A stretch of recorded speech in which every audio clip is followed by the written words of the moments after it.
Tive um pai que, quando contra ele me rebelava, sempre dizia: eu devia ter deixado você ir para o exército.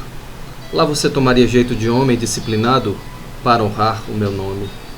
Caso ainda estivesse vivo, repetiria: eu devia ter deixado você ir para o exército. Lá você tomaria jeito de homem disciplinado para honrar o meu nome.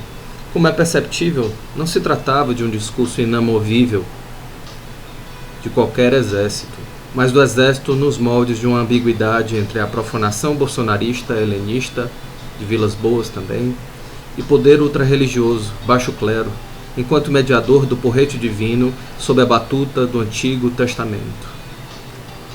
O pano de fundo do fascismo com características brasileiras, somadas ao neoliberalismo punitivo mais brutal, como aporte, como apoio das injunções do capitalismo em crise. É disso que se tratava. Pois bem, resta com isso apenas arrematar que a fala semi-transhistórica de meu falecido pai é apenas o sintoma individual de alguns dos elementos acerca daquilo que permanece da ditadura, e como ela é ressignificada com pequenas rupturas culturais em inúmeros setores que demarcam o espírito da consciência brasileira, de espessura cínica, cujos princípios são voláteis, embora rígidos na sua retroalimentação. Fechar os olhos para o que acima está expresso será sempre um ato absolutamente cínico. O que está acima expresso permanece pulsando no bojo da sociedade brasileira, independentemente da figura individual acima relatada, meu pai. De todo modo, persisto na ideia de que não é estritamente por meio de características acima expressas que o fascismo, com características brasileiras, foi cotidianamente parido. Não se trata apenas do que foi descrito.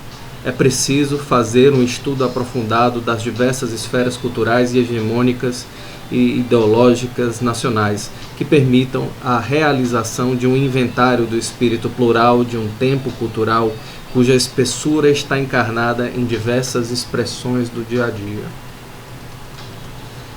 No limite, ironicamente, poderemos nos deparar com modos de conduta muito inusitados, inclusive através de enunciações que são pautadas pela indústria cultural ocidental, a qual pariu diversos modos de identitarismo ultra-reacionários, em paralelo com a circulação das mercadorias, e enquanto forma de cimentação de um tempo que podemos demarcar como presentista.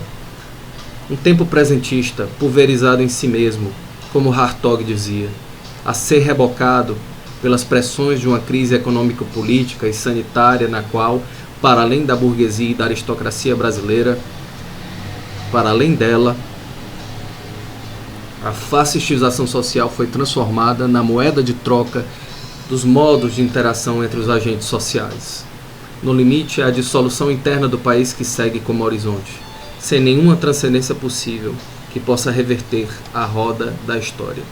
O que demarca o fato de que o neofascismo tupiniquim como expressão cultural é a própria expressão suicidária de uma tanatopolítica que, mediante a catástrofe interna, abre terreno para processos externos cuja geopolítica pode ser anunciada como um jogo de pulsões internacionais que miram o domínio de um país que se tornou refém de sua própria desgraça. O grande vazio será imperioso, com possibilidades reais de ocupações estrangeiras para aceleração do sequestro de nossas riquezas, por assentamento territorial aparentemente provisório, embora fazendo circular na superfície de comunicação de massas que os fins serão estritamente humanos. Vamos invadir o país em nome da humanidade, em nome do bem humano. Precisamos cuidar das pessoas, porque no Brasil as pessoas não cuidam delas mesmas. Essa será a consequência do neofascismo tupiniquim, que surge como um paroxismo, o ápice da possibilidade de vermos atualmente no Brasil a qualificação de si como uma grande ameaça sanitária mundial, sob a perspectiva de forças militares estrangeiras destinadas à ocupação interna do país. No mais, segue uma nova etapa de colonização interna, visando mais uma vez a balcanização tropical, fissurar o país, enforcar os inimigos, caotizar um território já caotizado, fatiar bens naturais, se apropriar do petróleo. Uma pequena fala como aquela de meu pai revela tantas coisas, não é mesmo? Trata-se de um ser coletivo que mostra, de alguma forma, a ontologia de um ser social do qual nós não podemos nos furtar de avaliar, criticar e combater. Um abraço e até mais.